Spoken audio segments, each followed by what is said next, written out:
මේ තියන්නේ මම DeepSeek එක යූස් කරලා හදාගත්ත වෙබ්සයිට් එක හෝම් පේජ් එක. ඇත්තටම තනි ප්‍රොම්ප්ට් එකක් දීලා මේ වගේ එකක් හැදුව හැකිද? ප්‍රොෆෙෂනල් විදිහටම තියනවා header එක, body එක, footer එක, ඒ වගේම page එකට අවශ්‍ය images පවා automatically add කරලා හදලා තියෙනවා. දැන් අපි බලමු කොහොමද simple prompt එකකින් මේ වගේ home page එකක් හදාගන්නේ කියලා. යන්න DeepSeek AI එකට.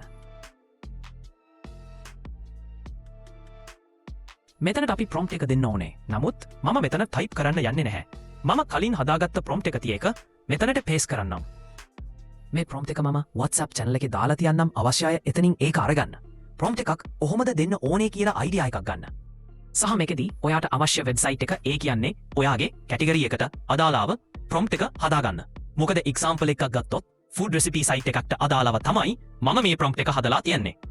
ඕකේ, මේ විදිහට prompt එක දුන්නාම DeepSeek එක අපේ website එකේ code එක මේ විදිහට හදලා දෙනවා. code එක මේ විදිහට generate වෙලා ඉවර වුණාට පස්සේ ඒක copy කරගන්න.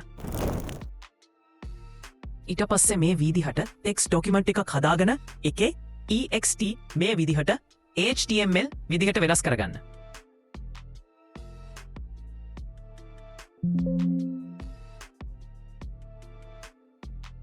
ඕකේ, දැන් මේකේ උඩ right click කරලා notepad එක open කරගන්න.